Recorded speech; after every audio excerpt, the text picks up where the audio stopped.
नमस्ते सब लोगों को। आज ना बिंदी है, ठीक है। पिछली बार वीडियो पे एक डिजिटल ससुर जी आए थे जिन्होंने टोक दिया था कि अरे बहू तुम्हारे तो बिंदी नहीं लगी, तुमने टी शर्ट पहनी हुई है। तो ससुर जी प्रणाम। आज कुर्ता है और बिंदी भी है। मेरे डिजिटल सास ससुर बहुत सारे हैं जो ऐसे टोकते हैं, ठीक है, जो बातों को समझते नहीं है। उनको लगता है किसी तरह से भी ट्रोल कर दें मैम को। तो ठीक है, कोई बात नहीं, ये सब चलता रहता है। तो आज हम बात करेंगे डिज़ायरेबल वुमन और मेन के बारे में। अब मुझे सोच कर हंसी आती है, बहुत हंसी आती है, मगर हमारे ज़माने में भी होता था, ठीक है। हमारे ज़माना गया नहीं है ठीक है, लोग भूल जाते हैं आके, लेकिन अभी कोई ज़माना गया नहीं है। आई एम जस्ट सेइंग कि जब मैं 18 19 या 20 साल की थी, ठीक है, तो हमारे ज़माने में वो मैगजीन्स आया करती थी जिसमें डिज़ायरेबल वुमन और ये सब निकलता था, ठीक है। It creates a pressure on youth, ठीक है, क्योंकि पहले फेमिनिज्म, मैं आर्ट साइड से पढ़ी हूँ, मुझसे अच्छा फेमिनिज्म किसने जाना होगा। तो पहले फेमिनिज्म आपको सिखाता बी योर सेल्फ, जैसी भी हो ठीक हो, ठीक है। आप शेव करो या नहीं करो, वैक्स करो या नहीं करो, this is what they preach. And then अचानक से आर्टिकल्स आने शुरू होते हैं सेम पत्रिका में, कौन कौन डिज़ायरेबल वुमन है। इन लोग बैठ के घर में तय कर लेते हैं कि क्या डिज़ायरेबल है, क्या डिज़ायरेबल नहीं है। अब इनसे कोई पूछे कि आपने कितने लोगों से पूछा जाके, क्योंकि सबके क्राइटेरियाज तो अलग अलग होंगे डिज़ायरेबल होने के। और इनके जो डिज़ायरेबल स्त्री पुरुषों की जो ये लिस्ट निकालते हैं, उनमें से कितने ऐसे हैं जिन्होंने सचमुच में कुछ कंट्रीब्यूट किया होता है देश समाज धर्म के लिए, ठीक है। वो भी आप एक बार देख लीजिएगा, इनकी लिस्ट चेक करिएगा आप। हाँ, कुछ भी नहीं, ज़ीरो, ठीक है। ये लोग किसी लड़की को जिसने ऐसे थू थू निकाल के पिक्चर की क्लिक करवाई होती है, वो डिज़ायरेबल वुमन बता देते हैं उसको, ठीक है। कोई भी, मतलब ऐसी रैंडम, उस लड़की ने कुछ भी कंट्रीब्यूट नहीं किया है देश समाज के लिए, मगर वो डिज़ायरेबल इन्होंने बता दिया है। आपकी है या नहीं है वो आपसे पूछने नहीं आते, उन्होंने बता दिया है आपको। फिर आपको लगता है अरे मतलब बताओ, हमारी कोई इज्जत ही नहीं समाज में, हम लोग इतना काम कर रहे हैं। ये आता है, ये प्रेशर, आप कितना भी सोचो, ये प्रेशर यूथ पे आता है। हमारे टाइम में जब हम लोग उस एज में थे तो हमें भी लगता था। बट नाउ, अब नाउ व्हेन आई रियलाइज, जब मैं दिमाग लगाती हूँ कि they do not have any data और स्टैटिस्टिक्स के कितने लोगों से आपने बात करी है और क्या है ये, मतलब आपका आपका क्राइटेरिया या डेफिनेशन क्या है इसकी। तो इनसे अगर पूछा जाए तो उनके पास कुछ जवाब नहीं निकलेगा। पर अ, ये इनका इनका एजेंडा है, ये अपना एजेंडा चलाते हैं। कैसे चलाते हैं ये एजेंडा? सब कुछ ठीक था इनका, डिज़ायरेबल मैन वुमन फलाना, ठीक है। आप भी फ़ोटो देख के खुश होते हो बाबा, हाँ, मैं भी खुश होती हूँ, जनरल ह्यूमन नेचर है। पर उसमें ये डिज़ायरेबल वुमन को किसको रखते हैं? रिया चक्रवर्ती को। मुझे लगा आज बात करूँगी मैं। आज से ठीक 1 साल पहले खबर आई थी कि सुशांत सिंह राजपूत ने सुसाइड कर लिया। वो भी अभी लोग बोलते हैं किया नहीं किया, बट हम मान के चल रहे हैं कि that guy he died. Immensely talented, अच्छा दिखने वाला, छोटे शहर से आने वाला, बहुत स्ट्रगल किया हुआ बच्चा सुसाइड कर लेता है, ठीक है। ऐसा आता है।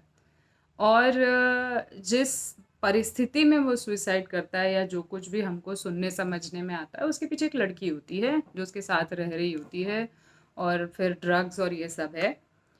वो लड़की को ये लोग डिज़ायरेबल वुमन में रखते हैं। और कितने लड़कों से पूछते हैं उसमें जाके, आप फिर से देखिएगा इसमें वामी और फेमिनिस्ट एजेंडा आपको दिखेगा। कितने लड़कों से आपने पूछा कि रिया चक्रवर्ती डिज़ायरेबल है, और शर्म नहीं आ रही है ये बोलते हुए आप लोगों को? और अगर आप रिया चक्रवर्ती को डिज़ायरेबल वुमन में रख रहे हो, तो फिर सूरज पंचोली को भी रख लेते हैं डिज़ायरेबल मैन में। वो प्रत्यूषा बैनर्जी के बॉयफ्रेंड का नाम मुझे अभी अचानक से याद नहीं आ रहा, वो भी अरेस्ट हुआ था आत्महत्या के लिए उकसाने वाले केस में।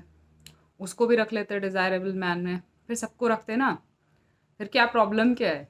फिर तो सबको रख लो, दिक्कत ही क्या है उसमें? हाँ, तो एक्चुअली तो ये डिज़ायरेबल मैन वुमन कुछ है नहीं, ये लोग फिर से एजेंडा चला रहे हैं अपना, ठीक है।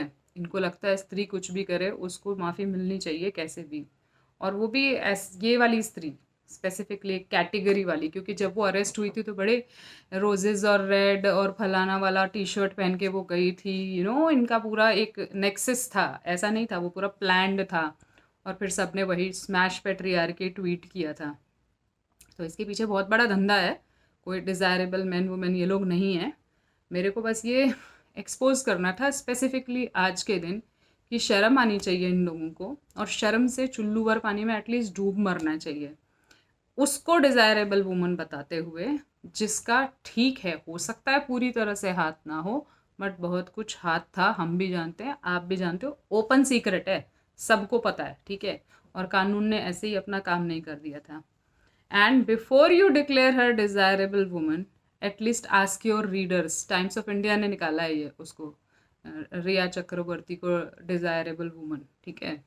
तो अगर आप देखेंगे जाके तो वहाँ पे आपको दिख जाएगा, वो आर्टिकल है अभी भी। और मेरे ख्याल से एक दो अपने मीडिया वालों ने उसको बैश भी किया था लिखते हुए कि दिमाग तुम लोगों का ख़राब हो गया है क्या। पर दिमाग ख़राब नहीं हो गया है, this is agenda, another agenda, और इसके बारे में बोलना ज़रूरी था, इसलिए मैं आई। My condolences tribute to the late Sushant Singh Rajput. और आज ही के दिन ये बोलना ज़रूरी था, जबकि ये आर्टिकल 2-3 दिन पहले मैंने पढ़ा था, पर मैंने संभाल कर सोच कर रखा हुआ था कि I will talk today, it is important कि जिन रहस्यमय परिस्थितियों में और जिन परिस्थितियों में वो गया, और उसके बाद भी जो परिस्थितियाँ उत्पन्न हुई, कुछ लोग तो मिलकर अभी भी कैंपेन चला रहे हैं उसके लिए। My best wishes to all of them. बाकी यूथ जो मेरे को बच्चे देख रहे हैं, डिज़ायरेबल वुमन मैन कुछ नहीं होता, ठीक है। अच्छे नागरिक बनना होता है आपको, अच्छा धर्मपरायण व्यक्ति बनना होता है आपको, वो व्यक्ति जो देश को, समाज को आगे ले जा सके, अपने धर्म को लेकर कार्य कर सके। आपके क्या कर्तव्य होते हैं ये आपको समझना पड़ेगा, ठीक है। कितने मातृपितृ ऋण होता है आपका देश पर, आप देश के लिए करना होता है, समाज के लिए करना होता है, धर्म के लिए करना होता है, वो सब समझना होगा। इस फेरे में आइएगा मत, इसलिए बोल रही हूँ, एक लंबा एक्सपीरियंस है मेरे पास और मैं भी ये सब देख चुकी हूँ। नमस्कार।